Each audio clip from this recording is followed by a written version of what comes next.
ஒரு சம்பவம் சொல்கிறேன் கேளுங்க. ஒரு ஊரில் ஒருத்தர் ரொம்ப பக்தியாக இருப்பாராம். அவர் பக்தியாக இருக்கோங்கிறது அவருக்கு பெருமை. இந்த ஊரில் நம்மள மாதிரி யாராவது பக்தி இருக்க முடியாது, கடவுள் வந்தார்னா முதல்ல நம்ம வீட்டுக்கு தான் வந்து டிஃபன் சாப்பிடுவாருன்ற அளவுக்கு அவனுக்கு பக்தி பெருமை. ஒரு நாள் அந்த பெருமையோடு கோயிலுக்கு நடந்து போயிட்டு இருக்கான். செருப்பு அறுந்து போச்சு. சுற்றி முற்றி பார்க்குறான், ஒரு செருப்பு தைக்கிறவன் உட்காந்துருக்கான்.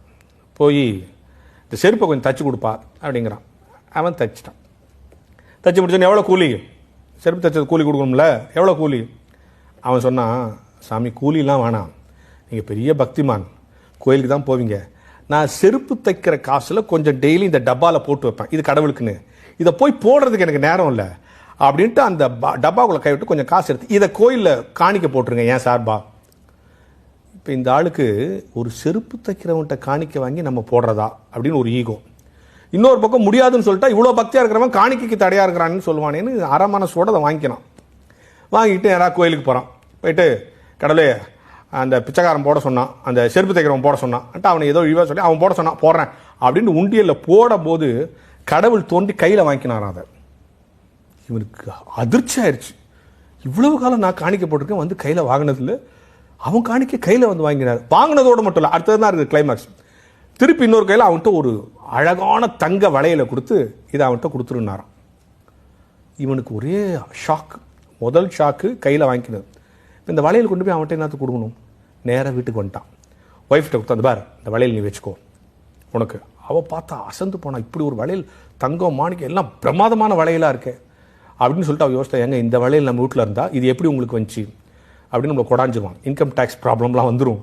அதனால் நம்மகிட்ட இதை வச்சுக்க வேணாம், வீணாக பிரச்சனை வந்துடும். வேணா ராஜா வீட்டில் கொண்டு இதை கொடுத்துருங்க, ராஜா உங்களுக்கு காசு கொடுப்பாரு, காசை வச்சு நம்ம சால்வ் பண்ணிக்கலாம், ராஜா கிட்டே நல்ல பேர் கிடைக்கும், நமக்கு பணம் வந்துடும், இந்த வளையலால் நமக்கு பிரச்சனை வராது. அந்த மனைவி புத்தாலித்தனமாக பதில் சொல்லுவாங்க. மனைவிகள் எப்பொழுதுமே ரொம்ப அழகாக யோசனை சொல்லுவாங்கல்ல. உடனே வாங்கிட்டு நேராக ராஜாட்ட வரான். வந்து ராஜா இந்த மாதிரி வளையல். ராஜாவுக்கு ஒரே சந்தோஷம், பரவாயில்லையே ஒரு நல்ல குடிமகன் நல்ல வளையல் கொடுத்து ராணிக்கிட்ட போய் கொடுத்துருக்கேன், இந்தாம்மா உனக்கு இந்த வளையல். இப்போ ராணி சொன்னாலாம், ஏங்க வளையல்னா ஒரு ஜோடி வளையல் தான் தேவை, 2 வளையல் இருக்கும், ஒன்று தான் கொடுத்துருக்கான், ஒன்றை வச்சுக்கிட்டு ஒன்று கொடுக்குறான், போய் அந்த இன்னொன்று வாங்கிடுவாங்க. நேரம் ராஜா வந்து, இன்னொன்று எங்க? ராஜா எனக்கு தெரியாது, அதெல்லாம் தெரியாது, ஒன்றை ஒழிச்சு வச்சுட்டு ஒன்றை ராணி கொடுக்குறா. ராணி ஒன்றையா போட முடியும், இன்னொன்று கொண்டு வரல, காலைக்குள்ளே ஒன்று சிறைச்சேதம் பண்ணுறான்ட்டான். இப்போ எங்கே போகிறது? கடவுள்கிட்ட போகிறதா, செருப்பு தைக்கிறவன்கிட்ட போகிறதா? நேராக செருப்பு தைக்கிறவன்ட்ட வந்தான். ஐயா இந்த மன்னிச்சிரு, நடந்ததெல்லாம் சொன்னான், போனேன் போட்டேன், கையை கடவுள்கிட்ட வாங்கிட்டு போனால் அதுக்கு வளையல் கொடுத்தாரு, என் சபையில் புத்தி கொண்டு ஒய்ஃப் கிட்ட கொடுத்தான், அவள் ராஜா கிட்ட கொடுங்கன்னா, இப்போ ராஜா இன்னொரு வளையல் கேட்குறான், எனக்கு கொடுப்பா அப்படிங்கிறான். என்ன கொடுப்பான்றான்? நீ இன்னொரு தடவை காணிக்க கொடு, நான் போடுறேன்.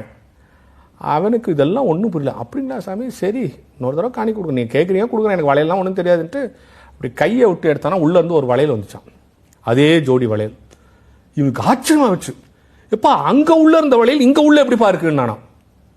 கதையை நல்லா கவனிங்க, அங்கே உள்ள இருந்த வளையல் இங்கே உள்ள எப்படி இருக்கு?